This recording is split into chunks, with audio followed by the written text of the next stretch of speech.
La festa del 9 d'octubre.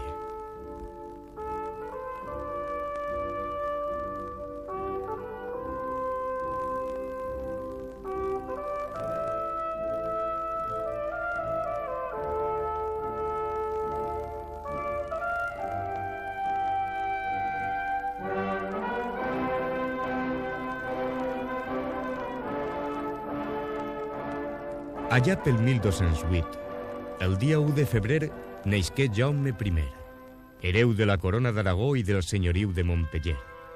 Fill de Pere d'Aragó, el catòlic, i de Maria de Montpeller, quedà orfe als 5 anys i la seva educació fon confiar a Guillem de Montcada, mestre dels templaris.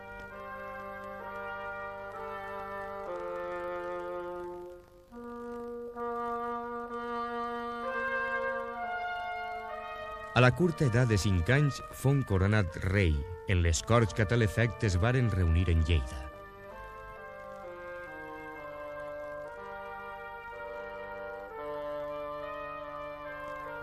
El rei rebé una educació en la que quedà patent el carisma dels templaris. Aixina, la seua religiositat, lleialtat i fidelitat varen estar ben presents en la seua manera de ser i d'actuar. També li fon inculcat l'esperit de conquista i a aquest objectiu dedicarà una part important de la seva vida. Dos grans mampreses van omplir el llarg període en què regnà en Jaume I. Estes seran, cronològicament, l'expedició i conquista de Mallorca en 1228, eminentment secundada i dut a terme pels nobles catalans, la qual duraria fins a 1231, i l'altra serà la conquista de València, la qual començaria a forjar-se en 1232.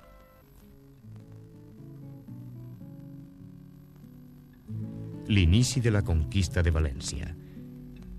Segons nos relata la crònica o llibre dels Feits, el rei, reunit en 1232 en Alcanyís, junt al mestre de l'Orde de l'Hospital i el noble aragonès Blasco d'Alagó, els seus més fidels cavallers, iniciaren el projecte de l'ocupació de València, la qual definís Blasco d'Alagó com la millor terra i la pus bella del món.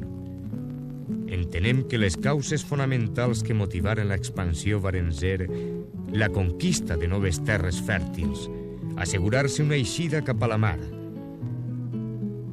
el propi procés evangelitzador i cristianitzador de l'edat mitja i el debilitament i fragmentació dels musulmans. La estratègia a seguir seria la següent. Primer, s'ocuparia Borriana, sitiant-la per terra i per mar. D'esta manera, tots els castells que estan cap al nord i oest caurien pràcticament entregant-se sense lluita. La ciutat, després d'un siti i uns ardus combats, es pren en 1233. Blasco d'Alagó cerca les zones que quedaven al nord i s'apodera de Morella.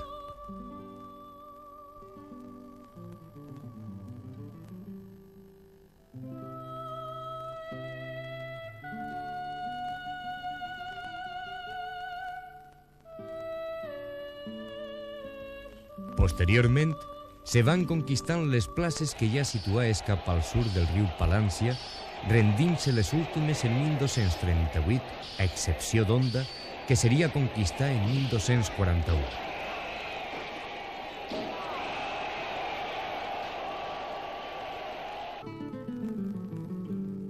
En 1236, Jaume I va convocar corts en la ciutat de Montsó per a accelerar la conquista de València. A tal fi, va obtindre una bula de creuar del papa Gregori IX i emplaçar els seus nobles per al dia de Pasqua de 1237 en Terol. Allí acodiren en número molt reduït. En definitiva, avançar des de la línia que suponia Borriana fins al Puig fon un treball molt fàcil. El fet d'elegir el Puig és perquè constituïa un punt estratègic, ja que era l'única elevació de tota l'horta nord des d'on es divisava la plana que envoltava la gran ciutat de València. Conquistar la plaça del Puig en 1237, Jaume I deixà al front de les seues tropes a son tio Bernat Guillem d'Entença per tal d'encarregar-se el propi monarca de reclutar noves tropes i queviures en previsió d'iniciar ràpidament l'assedi de la ciutat de València. El rei moro de València, Sayan, successor d'Abu Zeid, aprofitant l'absència del rei, presentà batalla als cristians que ocupaven el Puig. Encara que les tropes musulmanes eren molt més numeroses que les cristianes, 40.000 infants front a 2.000, gràcies a l'estratègia militar del tio del rei, els cristians aconseguiren una gran victòria i reduïren els musulmans fins al sud del barranc de Carreixet. A la mort de Guillem d'Entença, que tingué lloc poc després de la batalla, alguns nobles se dirigiren cap a Saragossa, lloc on es trobava el rei, per a comunicar-li a d'esta la notícia i, encara més, per a convèncer-lo de deixar l'empresa de conquistar València. Esta el resultava llarga, penosa i dura. El rei no va atendre a raons i es dirigí cap al Puig per a posar-se al front de les tropes. Allí se donà compte que el rei sarraí els havia oferit diners intentant comprar aixina la retirada de les tropes cristianes. Jaume I desestimà esta oferta i convocà ràpidament Consell General en l'església de Santa Maria que ell havia manat construir. El rei els manifestà que coneixia el pla dels cavallers, els quals desitjaven partir i que ell no ho faria fins que no haguera conquistat València. En prova d'això, manà que es traslladara a la cort, especialment la família real. En saber-ho el rei Sayan s'oferí en vassallatge, però Jaume I no li'l va acceptar. Vàries ciutats es rendiren sense lluita, algunes al nord i especialment la de Paterna, que es trobava a 5 quilòmetres de la ciutat. Des d'esta posició es va iniciar el siti de la ciutat de València. El rei s'aproximà en el seu exèrcit a la ciutat, establint el campament primerament en el Grau i després instal·là el campament en el Raval de Russafa. El siti a la ciutat va durar 5 mesos, en els quals els sarraïns feien freqüents eixides, rasies i expedicions contra els cristians. En una d'aquestes embestides fou ferit el propi Jaume I, però sense massa importància. A mitjan de setembre, la situació començava a ser de desesperació per als sarraïns i el seu rei inicià converses amb Jaume I per a establir les condicions de la rendició. A més, el moro també havia demanat ajuda al rei de Tunis, que li havia enviat una flota de galeres que no pogueren atracar ni prestar ajuda des del port de València a la ciutat, ja que l'exèrcit de Jaume I, per la seva situació estratègica, va impedir que arribaren aquestes ajudes. Les negociacions les dugué el rei personalment, i en elles es buscà prioritàriament que no es produïra un enfrontament bèl·lic que fora la causa d'una cruel carnisseria. Entre les condicions cal destacar que durant els primers 20 dies d'ocupació podien anar-se'n els sarraïns que volgueren, enduent-se les seues possessions. Els qui no ho veren aixina quedarien baix la protecció del nou rei.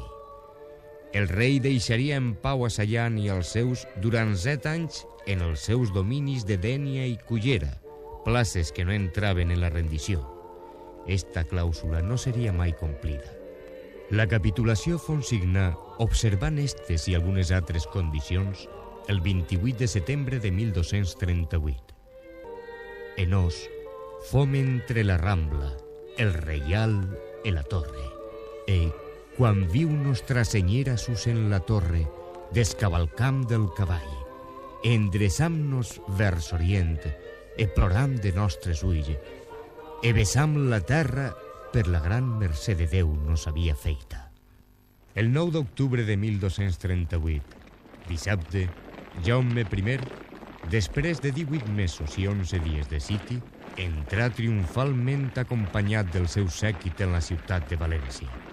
A continuació, realitzà un acte solemne en el qual participaren varis bisbes presidits per l'arquebisbe de Tarragona, en Pere d'Albalat, que havien acompanyat al rei durant la campanya.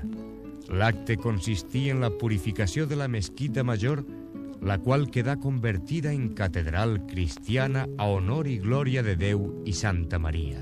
El rei manà que els bisbes i els canonges cantaren el Te Deum. Al l'endemà l'arquebisbe celebrava en la catedral la primera missa i dedicà la seu a Santa Maria.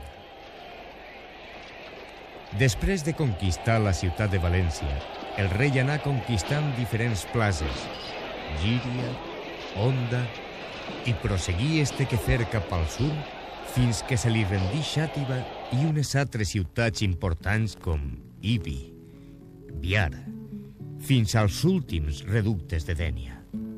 L'Albans cap al sud li va plantejar problemes a Jaume I en Alfons X de Castella, els quals es solucionaren pel Tractat d'Almirra, en el que es delimiten les fronteres entre els regnes de València i Castella. Acabat este procés bèl·lic, al rei començà a preocupar-li l'organització de la nova societat, el repartiment de les terres i la repoblació.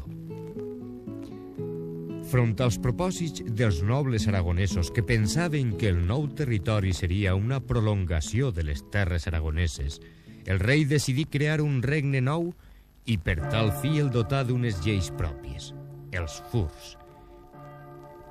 Entre el 17 d'abril i el 21 de maig de 1239, Jaume I otorgà els fori antiquae regni valentiae que transformaren les terres fins a d'eixos moments conquistades i les que es preveia ocupar pròximament en el nom genèric de Regne de València, les quals abarcarien des del riu d'Ulldecona fins a Biar i des de les terres d'Alventosa i Requena fins a la mar. En el moment de la conquista, la societat valenciana estava formada per una gran majoria musulmana i una minoria mossàrab. Els mossàrabs són els cristians que vivien immersos en una societat musulmana encara que no seguien les tradicions i religió d'aquells. A mida que es van ocupant les noves terres i en quedar despoblades moltes zones per l'abandonament que d'elles fan molts sarraïns, Jaume I comença a repartir el nou territori i a repoblar-lo entre els cristians que havien participat en la conquista. Este procés queda reflexat en el llibre del repartiment.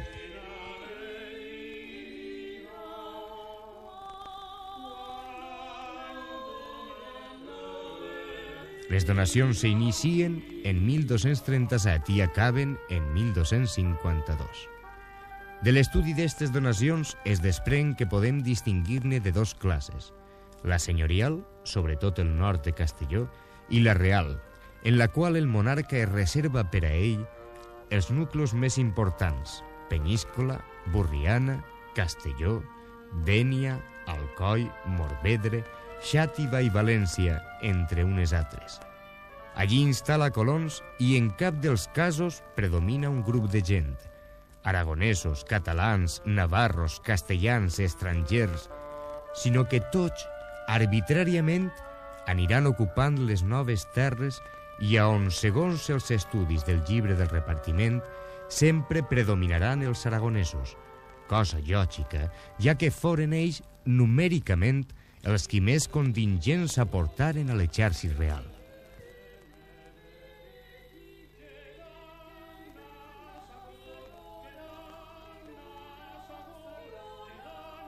La repoblació regnícola es realitza atenent a 4 sistemes legals entre ells diferents. A Fur de Saragossa o d'Aroca, després a Fur d'Aragó, a lleis musulmanes, a costums de Lleida, Barcelona o Tortosa i a Fur de València.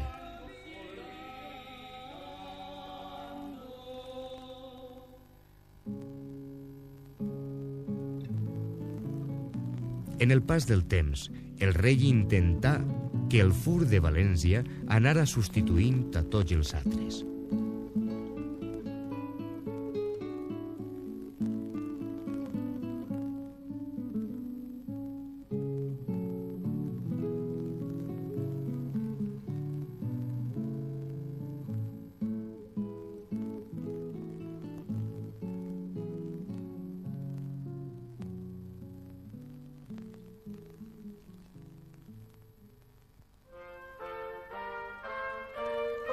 Sant Donís.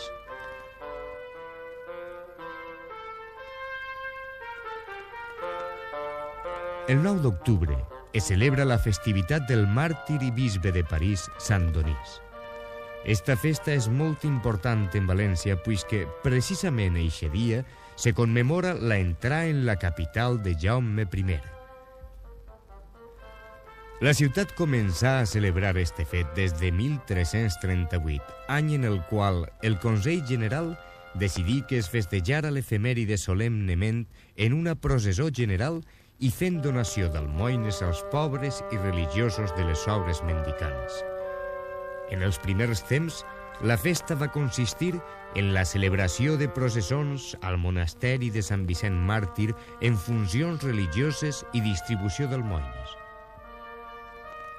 Més avant, es va instituir el costum de pronunciar i escoltar un sermó de caràcter històric en la seu, el conegut Sermó de la Conquesta. Este és un acte de caràcter religiós que consistia en un discurs evangèlic que es predicava als fidels fent referència a la efemèrides històrica i per això se'l nomenava de la Conquesta.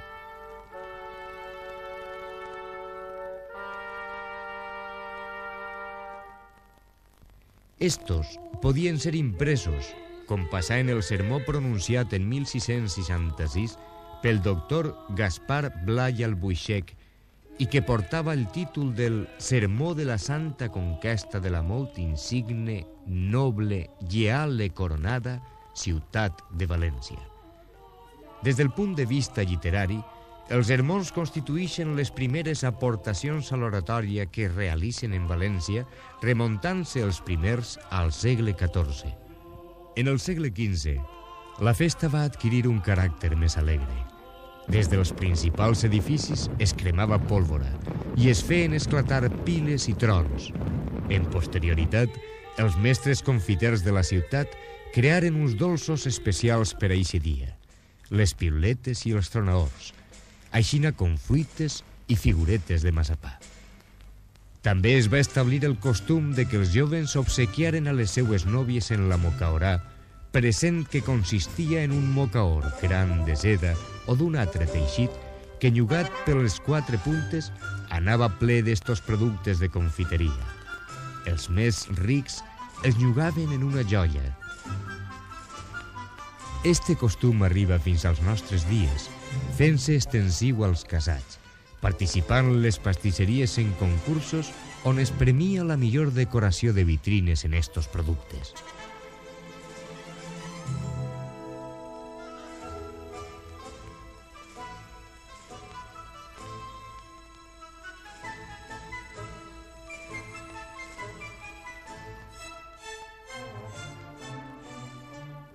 La Senyera.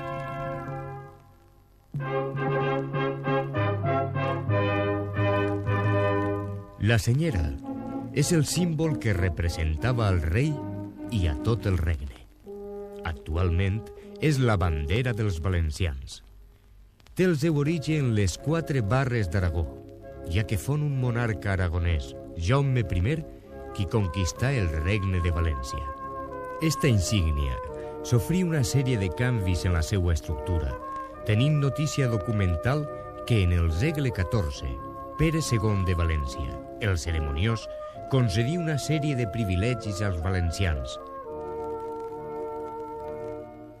Destaquem l'incorporació de la corona real a la bandera, la qual quedava superposta damunt d'un fondo blau, tal i com la podem observar en l'actualitat, en la diferència de que en lloc del drac alat, que coronava la cimera en aquella època, a partir del segle XV, en el regnat d'Amfós el Magnànim, fon substituït pel tradicional i emblemàtic rat penat fins avui. La senyera, bandera real, goja d'una sèrie de privilegis entre els quals destaquem. Representava a la figura del rei en la seva ausència. Tingué la seva escolta especial en els ballesters del centenar de la ploma. El no inclinar-se com a prova de dignitat pel seu simbolisme real. I a més, se li rendixen els honors militars que són les corresponents 21 salves d'ordenança. La senyera, en temps de pau, eixia en 2 grans ocasions sobretot. En la festa de Sant Jordi, patró del regne, deixant-se de traure este dia quan ja no fon festiu. I en la festivitat de Sant Donís, conmemoració de l'entrada en Jaume I en la ciutat de València.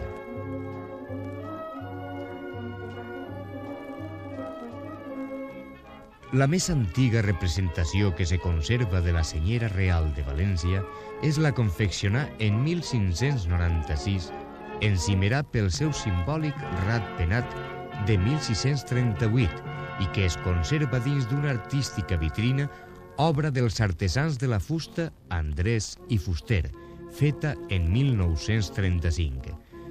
Esta senyera es custodia en l'Arxiu Municipal de la ciutat de València.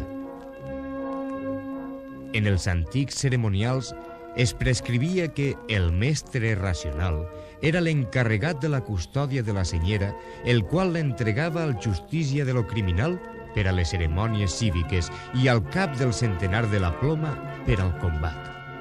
Esta companyia fou fundada segurament per Jaume I i la seva missió consistia fonamentalment en la de custodiar la senyera o bandera real de València. En realitat es tractava d'una milícia permanent, la qual estagué sempre a les ordres dels oficials de la ciutat. Pere II, el ceremoniós, fou qui la reorganitzà, dotant-la d'una sèrie d'ordenaments i privilegis en 1365. La configurà com una companyia de 100 ballesters que procedixen de la burgesia i de la classe popular, la qual tenia com a missió bàsica, a més de la ja citada, defendre-la en els combats. La commemoració del 9 d'octubre a lo llarg de la història. Des de 1338, un segle després de la conquista de València pel rei Jaume I, s'inicia la commemoració d'esta fita històrica a instàncies del Consell General de la ciutat de València. Des d'esta data es celebra esta festivitat cada centenari fins a 1838, realitzant-se a partir d'este any en més assiduïtat.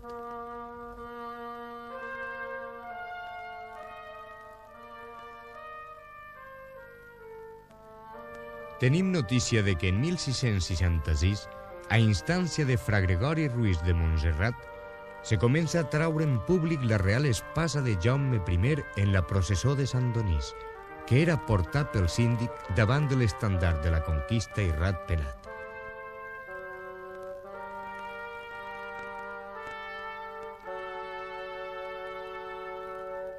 Este mateix any s'imprimí el sermó que predicà el doctor en Gaspar Blas Albuixec. En 1838, celebració del sext centenari, es trau la senyera no pel balcó com els 2 segles anteriors, sinó per l'escala de l'Ajuntament, sempre i quan no s'inclinara.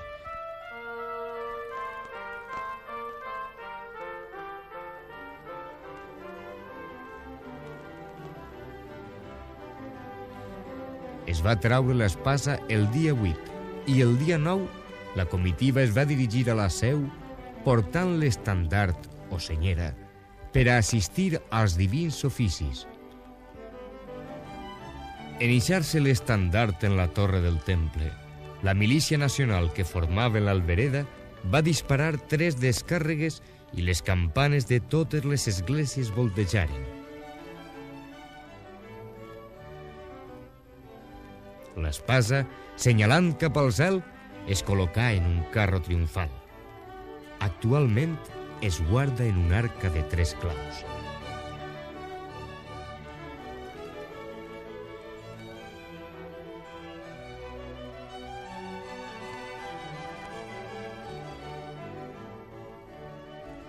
És justament en este segle XIX, quan per iniciativa de lo ratpenat, el 9 d'octubre, recuperà part del seu sentit patriòtic en la organització de la visita al monument del rei Jaume I en processó cívica encapçalada per la Real Senyera. També es va instituir la peregrinació al monasteri del Puig un diumenge abans o posterior al 9 d'octubre. Ja en el segle XX, esta mateixa institució, lo Ratpenat, organitza actes literaris des de 1915 per a commemorar esta data. En 1917 s'organitzà una celebració en la capella del Sant Càlis, realitzant-se a continuació un encontre en el parterre. Apareix la senyera de lo Ratpenat.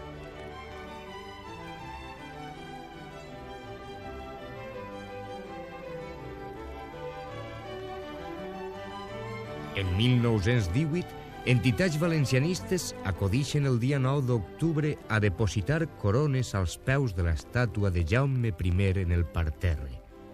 Durant els anys 1919, 1920 i 1921, societats valencianistes organitzen actes en honor al rei conquistador en motiu de la festa de la conquista i de la dedicació de l'Església Valentina.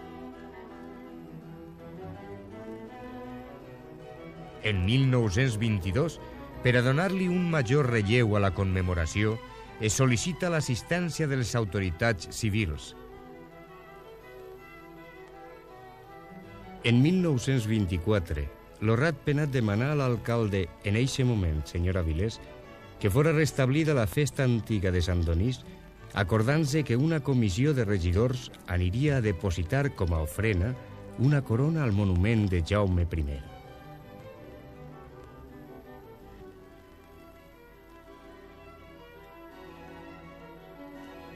En 1925, el dia 10 d'octubre, el 9 va ploure, acudiren per primera vegada al parterre representants de l'Ajuntament presidits pel senyor Oliach i els de lo Ratpenat. En 1928 es beneís la nova senyera que s'havia encarregat per ordre del marquès de Sotelo en un acte oficiat en la seu per l'arquebisbe reverendíssim senyor Melo. Des de la seu es dirigiren en processó cívica fins al parterre. Davant del monument, el president de lo Ratpenat, en Facund Burriel, s'envalentí i es dirigia a tots els presents en valencià. El governador civil, senyor Bermúdez de Castro, li va ordenar que proseguira, però en castellà, llengua en la que s'acabà el discurs.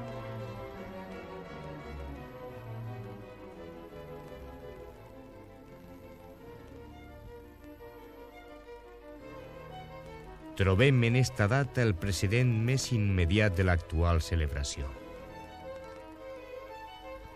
Des d'este moment, l'acte no sempre s'ha desenrotllat seguint un mateix protocol, ni tampoc ha estat lliure de les imposicions polítiques del moment. En època de la Segona República, la senyera fon reconeguda per les més diverses forces polítiques democràtiques i tinguda com a estandard i símbol que recollia les aspiracions dels valencians. Va presidir multitud d'actes. Durant l'època de la dictadura, la senyera, junt a unes altres banderes dels diferents pobles que conformen l'estat espanyol, fon prohibida i qualificada com a separatista.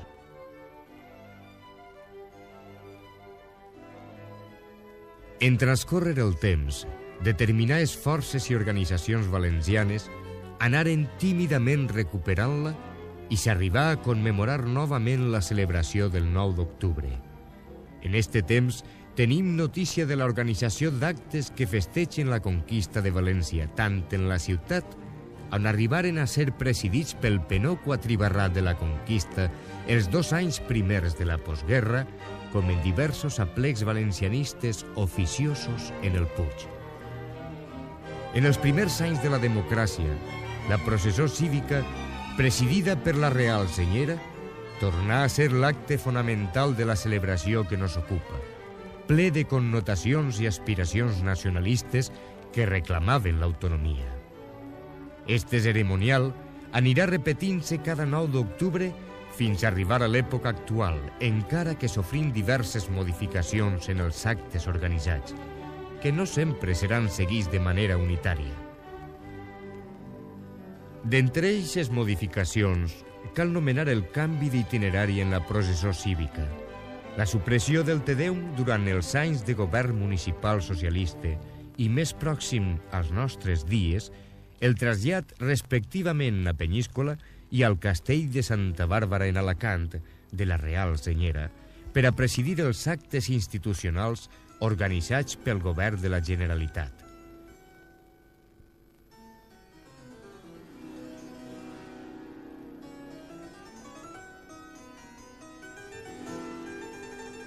Aixina també es traslladà al carrer la greu polèmica sobre la representativitat de la senyera, anys durs i de conflicte en una societat que acabà bipolaritzant-se a nivell cultural i sociopolític, arribant a causar traumes i frustracions importants, tals com les dilatades i conflictives negociacions sobre l'Estatut d'Autonomia i violents enfrontaments per la reafirmació dels nostres tradicionals signes d'identitat.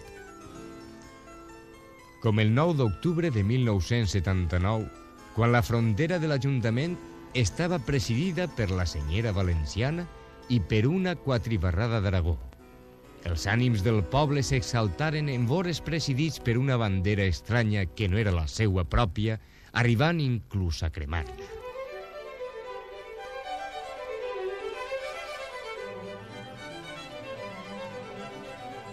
Conflictes aparentment superats, però que segueixen latents a nivell social. En l'actualitat, s'ha recuperat l'organització coneguda tradicionalment de la processó cívica. La festa, que té este com a acte central, goja d'una ressonància especial en el cap i casal, seguint el protocol establit de la següent manera. A primera hora del matí, la senyera se trau de la vitrina. En la sala primera de l'Arxiu Museu se col·loca sobre un pedestal fabricat expressament per a sustentar-la. A continuació, el senyor secretari de la corporació llis l'acta en la qual s'autoritza l'eixida de la bandera de l'Ajuntament per a presidir la processó cívica i es fa la cessió al seu portador. Este actualment és un membre de la corporació municipal, un regidor que en cada ocasió se va alternant i correspon a una formació política de les que integren el consistori. En les imatges s'observa que el portador en esta ocasió fon el primer tinent d'alcalde, en Vicent González Lizondo. La senyera, en eixir de l'arxiu, es dirigís cap al balcó de l'Ajuntament i va acompanyar per una comitiva integrat per la corporació en ple, autoritats i personalitats destacades en el món cultural i polític valencià. En rigorosa puntualitat, a les 12 del migdia, es baixà entre el clamor popular mantenint el privilegi que s'observa escrupolosament de no inclinar-se ni humiliar-se davant de ningú mentre sona la marxa real i són disparades les 21 salves d'honor que marquen les ordenances.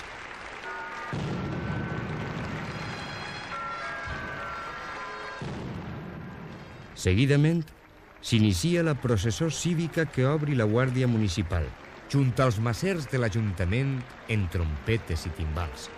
Formen esta lluïda comitiva alguns gremis, representacions de diverses entitats, principalment culturals, sense faltar mai lo ratpenat. A continuació, la Real Senyera, seguida de les autoritats i escoltar per una companyia d'infanteria. A d'esta processó corporativa se li uneix una multitud d'emocionats valencians que l'acompanyen fins a la seu per a presidir des de l'altar major l'acte solemne del Te Deum, en acció de gràcies.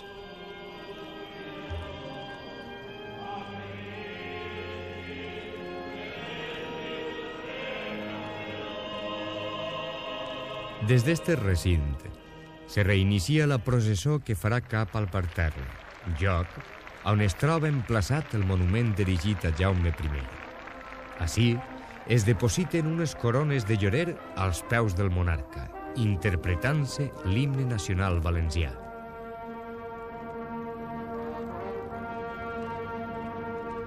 fa alguns anys es pronunciaven uns discursos relatius a la commemoració que estaven a càrrec de la primera autoritat de la ciutat i del president de l'Horat Penat.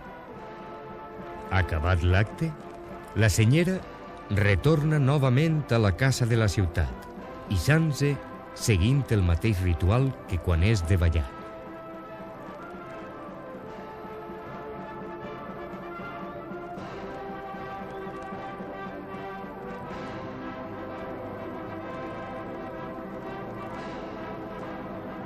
Ja en l'Ajuntament, la senyera és depositar en l'arxiu on el secretari alça acta de l'entrega i conclou l'acte en unes paraules de la primera autoritat municipal.